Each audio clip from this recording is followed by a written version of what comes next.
सदा परिभवग्न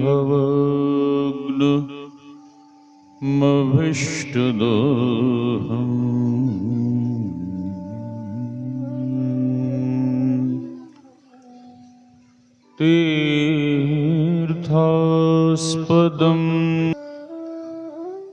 वृत्यार्तिहं व्रणतपालभवाब्धिपोतम्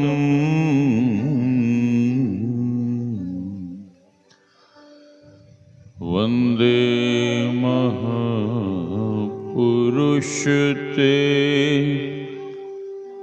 चरणारविन्दम्।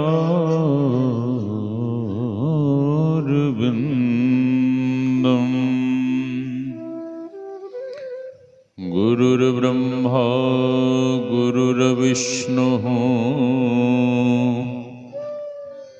गुरुर्देवो महेश्वरः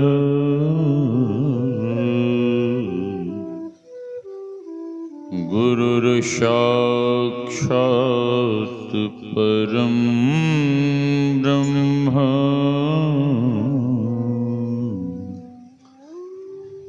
तस्मै श्री गुरवे नमः। धन्य धन्य सद्गुरु सुखदो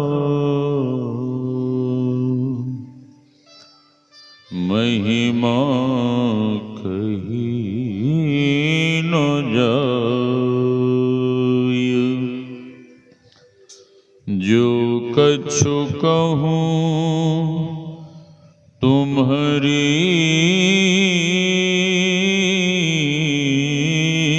कृपा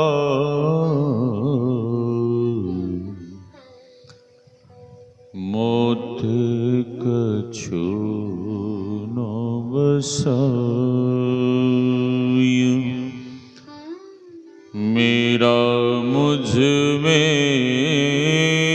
कुछ नहीं,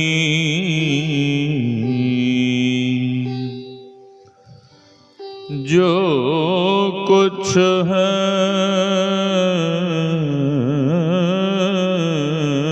गुरु तोय तेरा। तुझको सौंपता प्रभु क्या लागेगा मोर तेरा। तुझको सौंपता प्रभु क्या लागेगा मोर। आसन पर आसीन परमाराध्य सद्गुरु महाराज के युगल चरणों में कोटि कोटि नमन। इस पावन मंच पर विराज रहे गुरु महाराज के प्रिय शिष्य आदरणीय स्वामी श्री ब्रह्मदेव बाबा, आदरणीय श्री रामविलास बाबा, इस पावन ज्ञान यज्ञ में पधारे हुए पूज्य गुरुजन, सत्संग प्रेमी महानुभावों, माताओं एवं भक्तिमती बहनों, आप सबों के भीतर विराज रहे परमात्मा स्वरूप आत्मा को हम वंदन करते हैं। सिया राम मैं सब जग जानी, करऊं प्रणाम जोरी जुग पानी। यही भाव लिए हम आप सत्संग ज्ञान रूपी गंगा में अवगाहन कर अपने तन, मन और अंतःकरण को शुद्ध तथा पवित्र बनावें। कुछ कहने सुनने के पूर्व उच्च स्वर में गुरुदेव भगवान के नाम का जय घोष करें, ताकि यहाँ का वातावरण शुद्ध, शांत और पवित्र हो जाए। बोलिए श्री सद्गुरु महाराज की, श्री सद्गुरु महाराज की, श्री सद्गुरु महाराज की। यह सत्संग ज्ञान यज्ञ का आयोजन आप सबों को विदित है कि गुरु महाराज के प्रिय भक्त आदरणीय श्री अंकेश बाबू के सुपुत्र का आज जन्मोत्सव है और उसी जन्मदिन के सु अवसर पर उस बालक के नाना, नानी, मामा और उसके पिताजी, दादाजी, चाचा, चाची जो भी कोई हैं, सभी लोग मिलकर बड़े ही धूमधाम से सत्संग ज्ञान यज्ञ का आयोजन करवा रहे हैं। महर्षि व्यास ने श्रीमद् भागवत महापुराण में लिखने की कृपा की है। मूकम करोति वाचालम पंगुम लंघयते गिरिम यत् कृपातमहं वंदे परमानंद माधवम। महर्षि व्यास कहते हैं,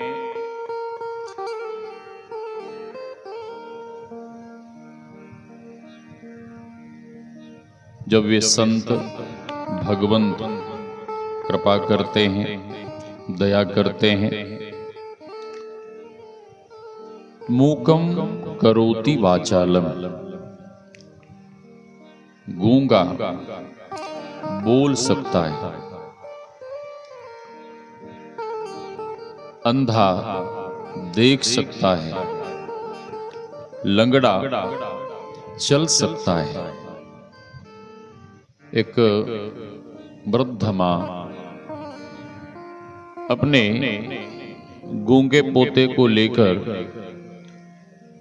कुप्पा घाट आश्रम गई।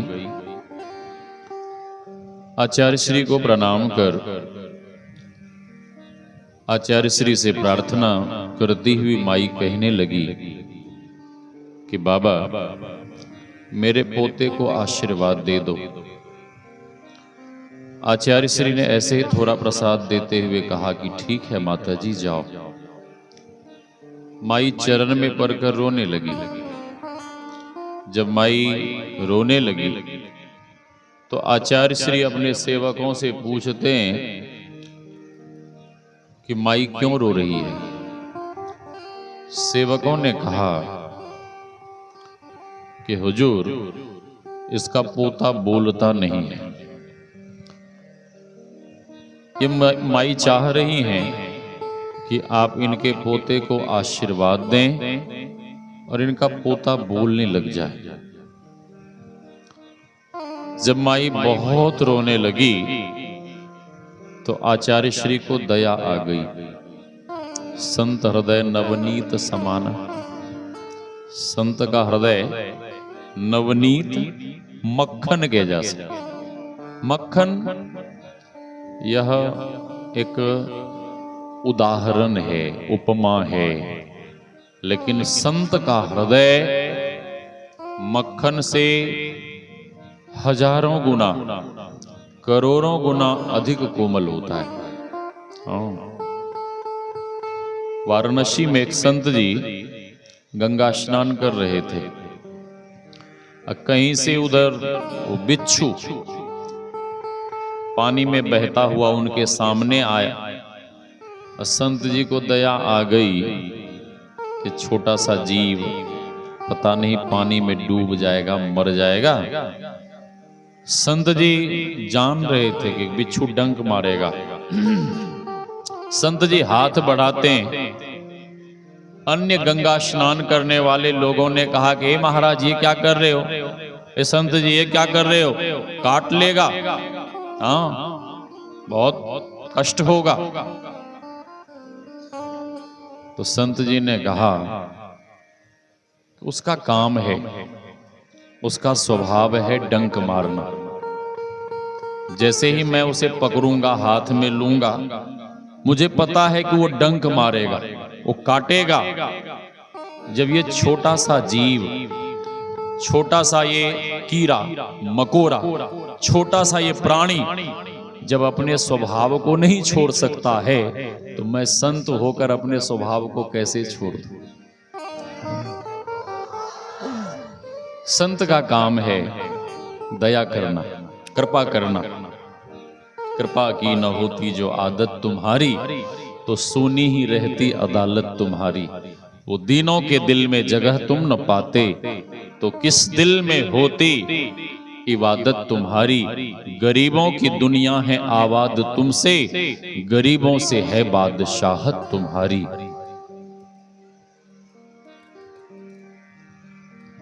संत जी ने हाथ बढ़ाया, और जैसे ही हाथ बढ़ाया, बिच्छू ने डंक मारा। डंक मारने के बाद भी संत जी उस बिच्छू को ले जाकर गंगा जी के किनारे सूखे स्थान में उसे छोड़ दिया। तो मैं कह रहा था, आचार्य श्री को दया आई, और आचार्य श्री उस गूंगे बालक से कहते हैं, बोल बच्चा श्री सद्गुरु। बच्चा नहीं बोला।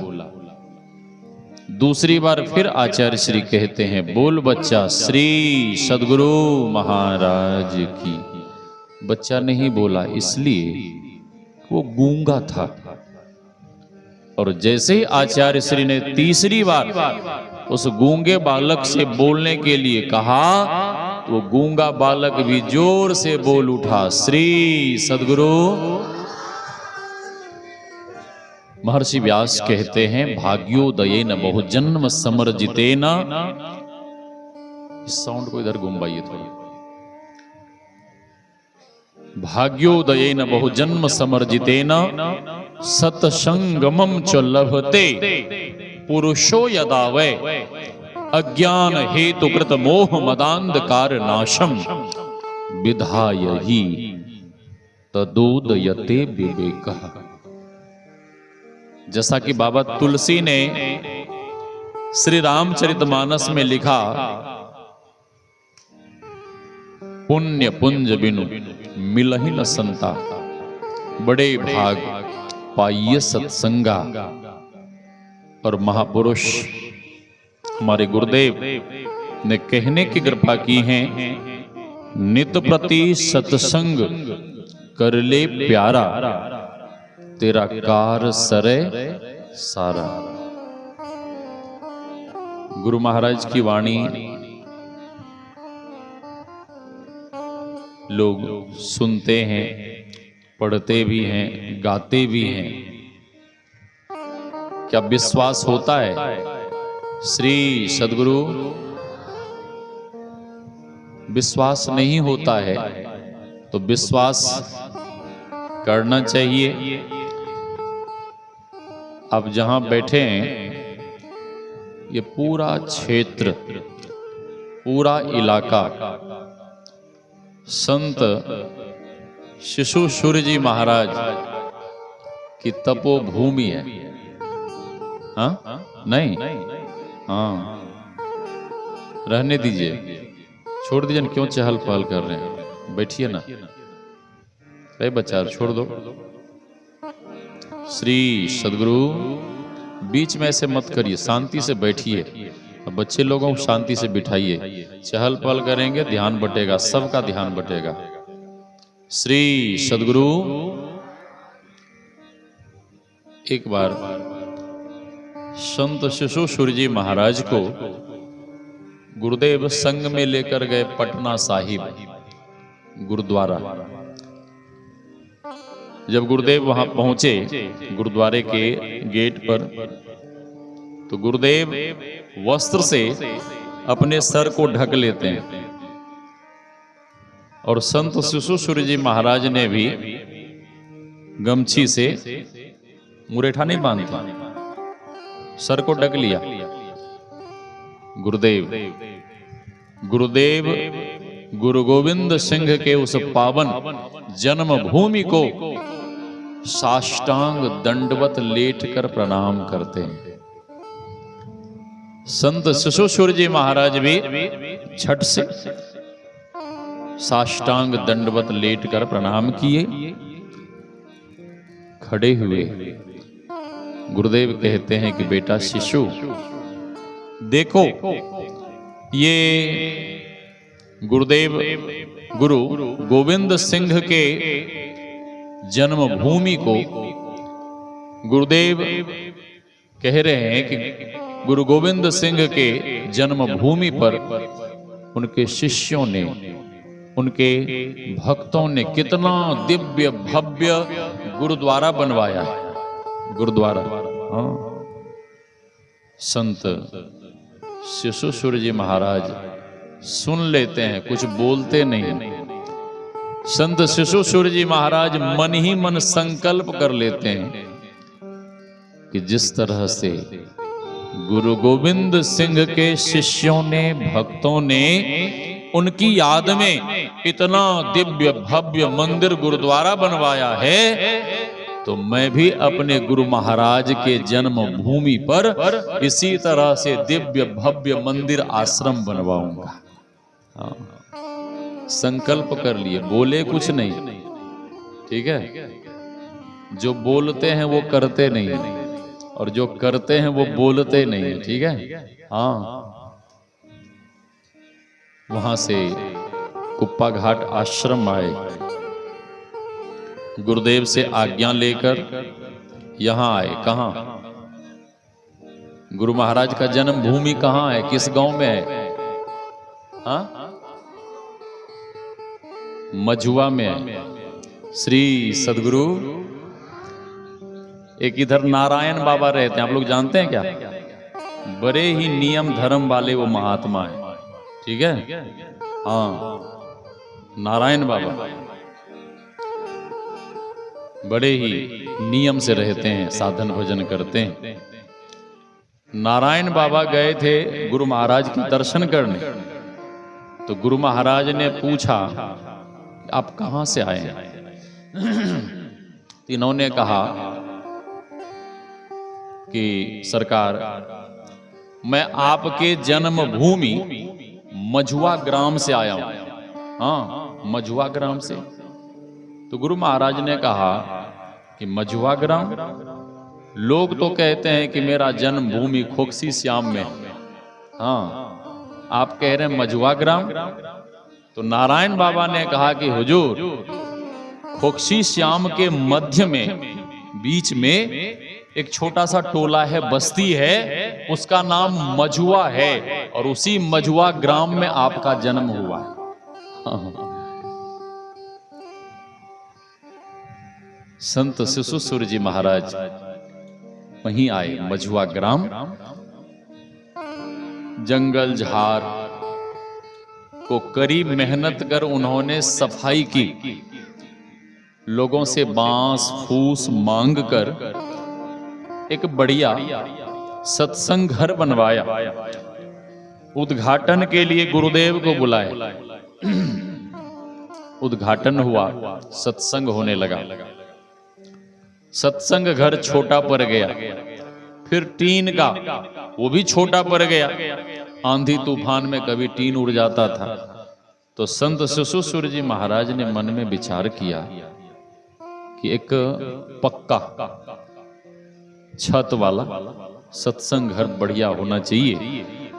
तो वो भी बनने लगा, सभी लोगों के सहयोग से दीवार पूरी हो गई। अब छत की ढलाई होने वाली थी। तो छत की जब ढलाई होने वाली थी तो संत शिशु सूर्य जी महाराज ने पटना से एक सत्संगी इंजीनियर को बुलवाए। इंजीनियर जैसे ही आश्रम पहुंचे गुरु महाराज के सिंहासन को प्रणाम करते हैं और इंजीनियर पूछने लगते हैं कि बाबा कहाँ है, बाबा कहाँ है। हाँ, संत शिशु सूर्य जी महाराज कहाँ हैं। साधु महात्मा लोगों ने, सेवकों ने कहा कि बाबा तो सत्संग करने गए, सत्संग करने। बड़े विलक्षण महापुरुष कहीं भी किसी के यहां अचानक पहुंच जाते थे। अब वो माई दाई आंगन में भोजन बना रही है, अब श्री सदगुरु महाराज की जय करते हुए आंगन में पहुंच गए और कहने लगते कि माता जी जल्दी बिछावन बिछाइए। क्या करेंगे बाबा? यहां सत्संग करेंगे। हाँ, सत्संग करेंगे। अब बिना बुलाए संत पहुंच गए और उसमें भी सत्संग करने के लिए पहुंच गए। सत्संगी लोगों को इतनी प्रसन्नता होती थी, इतनी खुशी होती थी। हाँ, बस तिरपाल और पल्ली उल्ली बिछा दिए, गुरु महाराज का सिंहासन लग गया और नीचे में ही बैठकर। अभी भी हमारे स्वामी योगानंद जी महाराज, मैंने देखा है, यहाँ भी शायद आने वाले थे, तो कहीं भी जाते हैं तो मैं देखता हूं कि नीचे बैठते हैं। हाँ, संत शिशु सूर्य जी महाराज के बिल्कुल राह पर, मार्ग पर अभी भी वो चल रहे हैं। जैसा उन्होंने जीवन जिया, जैसी रहनी गहनी में वे रहे, अभी भी उनके सेवक गण उस तरह से रहते हैं। तो मैं कह रहा था, इंजीनियर ने पूछा कि बाबा कहाँ गए? तो सेवकों ने कहा कि बाबा तो सत्संग करने गए। अरे, हमको बाबा पटना से यहां बुला लिए और बाबा सत्संग करने चले गए। जाइए बाबा से कहिए कि सत्संग छोड़कर, सत्संग कार्यक्रम छोड़कर शीघ्रातिशीघ्र कहिए आश्रम आने के लिए। इंजीनियर ने पत्र लिखा, सेवक के द्वारा, महात्मा के द्वारा भेजा। पहुंचे, प्रणाम किए। संत शिशु सूर्य जी महाराज पूछते हैं कि कैसे आए? ऐसी ऐसी बात इंजीनियर साहब ने भेजा है और पत्र लिखा है। ये पत्र संत शिशु सूर्य जी महाराज ने कहा, करे हमें पढ़ना नहीं आता, तुम ही पढ़ के बताओ क्या लिखा है, तुम ही पढ़ो। सेवक पढ़ने लगा कि पूज्य बाबा के चरण में कोटि कोटि नमन। पूज्य बाबा से निवेदन है कि सत्संग कार्यक्रम को छोड़कर, सत्संग को छोड़कर शीघ्रातिशीघ्र आप आश्रम आ जावें। संत शिशु सूर्य जी महाराज अपनी भाषा में, अंगिका भाषा में कहते हैं कि हे रे, छत के ढलाई हुए कि नहीं हुए, सत्संग छोड़ी हम आश्रम नहीं जेबे। इन्होंने कहा कि सुनो जी, इंजीनियर से कह देना कि सत्संग करना गुरु महाराज का काम है। सत्संग करना किसका काम है? गुरु महाराज का। श्री सदगुरु संत शिशु सूर्य जी महाराज ने कहा कि सुनो जी, सत्संग करना गुरु महाराज का काम है। और संत शिशु सूर्य जी महाराज ने कहा कि सुनो जी, गुरु महाराज का काम हम कर रहे हैं और हमारा काम गुरु महाराज करेंगे। हमारा काम गुरु महाराज करेंगे। इसीलिए गुरुदेव कहते हैं, तेरा कार सरे सारा। सेवक लौटकर आए। इंजीनियर ने पूछा कि बाबा आ रहे हैं? सेवक ने कहा नहीं नहीं, बाबा तो बिल्कुल साफ साफ मना कर दिए कि मैं नहीं जाऊंगा सत्संग छोड़कर। हाँ, एक बार मैंने कहीं कार्यक्रम दिया था उधर महसखूट के तरफ, जमालपुर के आसपास। कुंभ मेला का समय था। मैंने ध्यान शिविर का कार्यक्रम रखा था हरिद्वार में। अब व्यवस्था के लिए मैं उन्हें कह दिया कि मैं नहीं आ पाऊंगा, मैं जा रहा हूं। उन लोगों ने कहा कि नहीं नहीं, हमने पूरा प्रचार प्रसार किया है, बहुत व्यवस्था की है। तो मैंने कहा ठीक है, मैं अन्य महात्माओं को भेज देता हूं, सत्संग कर देंगे। वे लोग माने नहीं और मैं सत्संग छोड़कर निकल पड़ा बाय रोड हरिद्वार। जिस व्यवस्था के लिए मैं वहां पहुंचा, जिस काम के लिए वहां पहुंचा, पहुंचने के बाद 3-4 दिनों तक ऐसे ही बैठा रहा, कोई काम नहीं हुआ।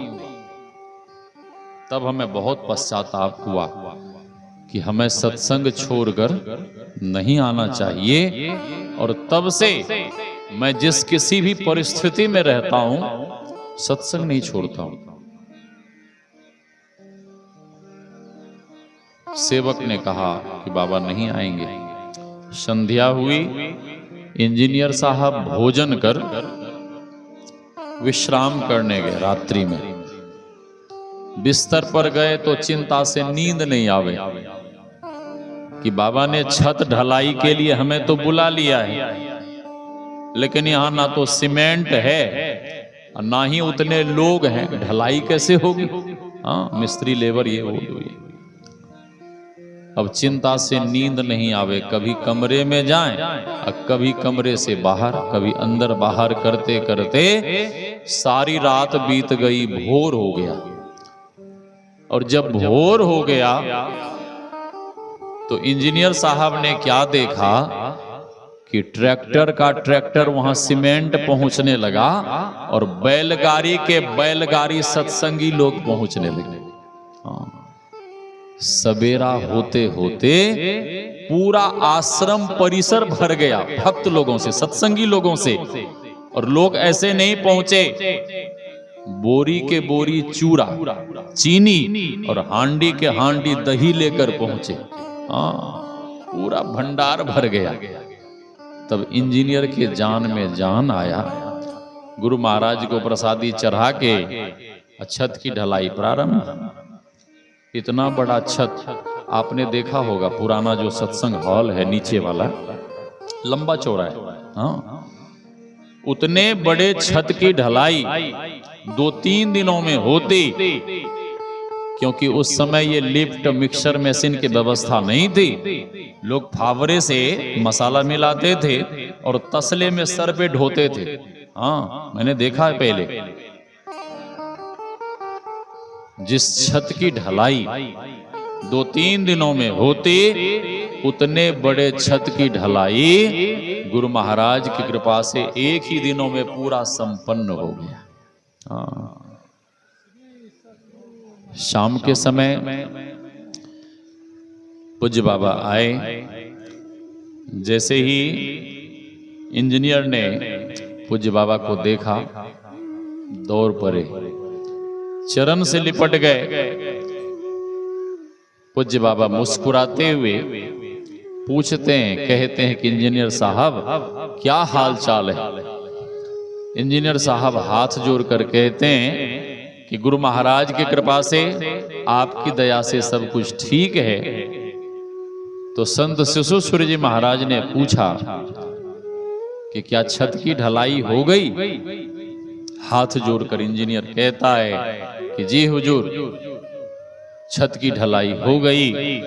तो पूज्य बाबा कहते हैं कि मैंने तो पहले ही कह दिया था, सत्संग करना गुरु महाराज का काम है। गुरु महाराज का काम हम कर रहे हैं और हमारा काम कौन करेंगे? गुरु महाराज करेंगे। पहले हमें भी थोड़ा थोड़ा संशय होता था, ठीक है? तो आप लोगों को पता नहीं होता है कि नहीं होता है, लेकिन मुझे भी थोड़ा थोड़ा संशय होता था। मैं बिहार में कई वर्षों से जगह खोज रहा था। हरिद्वार में गंगा जी के किनारे बहुत सुंदर आश्रम बना है एकांत में साधना के लिए। तो बिहार में आता था सत्संग करने, तो गाड़ी रखने के लिए, खाली समय में रुकने के लिए, साधना के लिए, ध्यान भजन के लिए, विश्राम के लिए मेरे मन में ऐसी इच्छा रहती थी कि गुरु महाराज की कृपा से कहीं 2-4 कट्ठे जगह मिल जाती तो कुटिया इधर बनती, खाली समय में अपना बैठकर भजन करते, ध्यान करते। 6-7 वर्षों से प्रयास करता रहा, पैसे पे भी जमीन नहीं मिली। हाँ, पैसे पे भी जमीन नहीं मिली, 2-4 कट्ठे जमीन नहीं मिली। मैं हार गया, प्रयास करते करते मैं हार गया। फिर मैंने अपने आप को गुरु महाराज के चरण में समर्पित कर दिया कि हे गुरु महाराज, अब आप जैसे करिए, यहाँ जगह नहीं मिलेगी तो वहीं से आऊंगा जाऊंगा, जैसे जो होगा होगा। जब मैं अपने आप को गुरु महाराज के चरणों में समर्पित कर दिया, मैं हार गया। जैसे द्रौपदी, हाँ, यहाँ भी एक द्रौपदी दीदी हैं, भजन गायिका। द्रौपदी का जब दुशासन चीर हरण कर रहा था, द्रौपदी को अपने 5 पतियों पर बहुत भरोसा था, बहुत विश्वास था कि ये वीर महारथी मेरे पति हमें बचा लेंगे, हमारी रक्षा करेंगे। और जब नहीं बचा पाए, तो द्रौपदी अपने आप को भगवान के चरणों में समर्पित कर देती और भगवान से कहती हैं कि हे द्वारिकाधीश, हमारी रक्षा करिए। हाँ, ध्यान से सुनिएगा। फिर दूसरे ही क्षण भगवान के नाम को बदल देती हैं, कहती हैं कि हे मुरलीधर, हमारी रक्षा करिए। हे वासुदेव कृष्ण, हमारी रक्षा करिए। हे माखन चोर, हमारी रक्षा करिए। और जब भगवान नहीं आए तो द्रौपदी अंत में कहती हैं कि हे हृदयेश, हमारी रक्षा करिए। और जैसे ही समर्पण भाव से हृदयेश कहती हैं, सभी के हृदय में बसने वाले भगवान हमारी रक्षा करिए, जैसे हृदयेश कहती है, उसी समय वहां पर साक्षात भगवान प्रकट हो जाते हैं, प्रकट हो जाते हैं। जब हम अपने आप को पूर्ण रूप से समर्पित, लोगों को अपने शरीर, अपनी भुजा, अपने आप में जो बल होता है, ताकत होती है, उस पर, अपने बल पर जब तक मानव को भरोसा रहता है, तब तक संत भगवंत कृपा नहीं करते, तब तक दया नहीं करते। जब आप अपने को पूर्ण रूप से, आपने सुना होगा गज और ग्राह की कथा। गजराज अपनी पत्नी बाल बच्चों के संग सरोवर में जल पीने गया, जल पान किया, स्नान किया। स्नान कर पत्नी बच्चे लोगों के साथ जल क्रीड़ा करने लगा, खेल कूद करने लगा जल के भीतर ही। उसमें एक ग्राह रहता था, ग्राह ने गजराज के पैर को पकड़ा और खींचना शुरू किया। खींचते हुए अथाह जल में ले गया, और अथाह जल में जब ले गया तो गजराज अपनी पत्नी को, यह दृश्य देखकर गजराज की पत्नी, बच्चे सब भाग गए, सूखे में चले गए, जल से निकलकर भाग गए।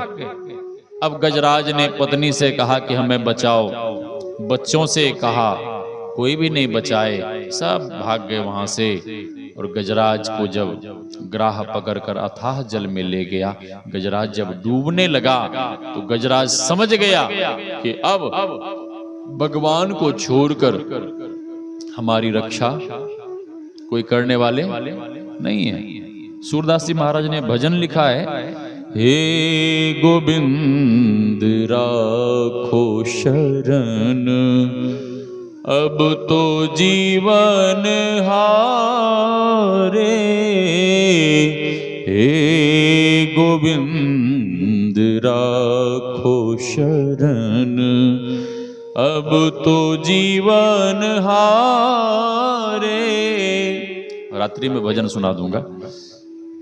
जब आर्त पुकार करने लगे, बहुत भक्ति भाव से श्रद्धावंत होकर भगवान को पुकारने लगे, तो भगवान उसी समय गरुड़ पर आरूढ़ होकर वहां पधारे। और जैसे ही गरुड़ पर आरूढ़ होकर पधारे, तो सबसे पहले भगवान क्या करते हैं? जो पुकार रहे थे, भगवान को उनका कल्याण करना चाहिए ना, लेकिन नहीं, वहां उल्टा कर रहे हैं। उल्टा क्या कर रहे हैं? सबसे पहले ग्राह का उद्धार करते हैं। ग्राह का, हाँ, सुदर्शन चक्र से उसका उद्धार करते हैं और फिर गजराज को उबारे, गजराज को सरोवर से बाहर करते हैं। तो एक महात्मा ने एक संत से पूछा कि भगवान ने ये उल्टा पुल्टा क्यों किया, ये उल्टी पुल्टी कृपा क्यों करी भगवान ने? तो संत ने कहा कि सुनो, जब भी कोई दुष्ट, जब भी कोई अधम, जब भी कोई नीच संत के, भक्त के चरण को पकड़ता है, तो भगवान सबसे पहले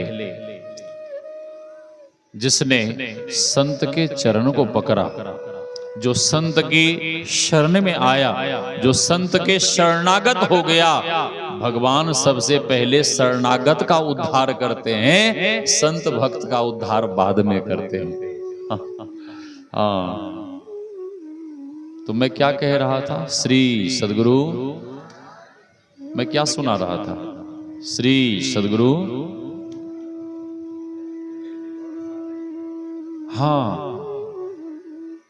हाँ, मैं यही सुना रहा था। द्रौपदी जब हृदय कहती है, तो भगवान उसी समय प्रकट हुए और इस तरह से चीर बढ़ाने लगे। दुशासन की भुजा थकित भई, खींचते खींचते हार गया, भूमि पर पड़ गया। मैंने भी जब अपने आप को गुरुदेव के चरणों में समर्पित कर दिया,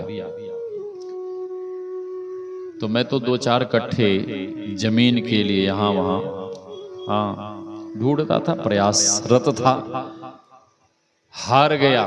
जब अपने आप को समर्पित कर दिया, तो मैं तो 2-4 कट्ठे जमीन के लिए वो था, परेशान था। लेकिन जब समर्पित कर दिया गुरुदेव के चरणों में अपने आप को, तो गुरु महाराज की कृपा से एक साथ हमें 6-7 करोड़ की जमीन मिल गई।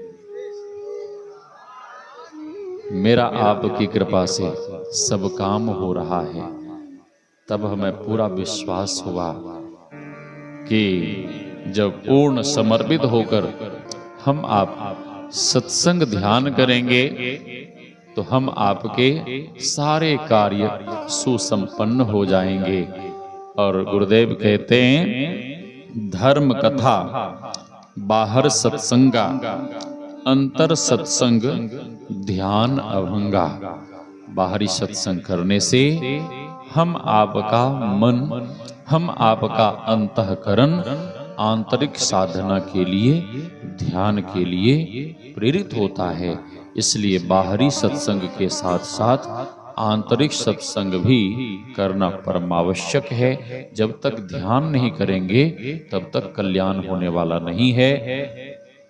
अभी हम आप सुन रहे थे भगवान के अवतार के संबंध में, हाँ, पाठ नहीं सुन रहे थे। श्री सद्गुरु जन्मोत्सव पर यह सत्संग रखा गया है। रात्रि में फिर मैं विशेष रूप से सुनाऊंगा भगवान के जन्म के ऊपर। तो मैं कह रहा था कि भगवान का अवतार कब कब होता है?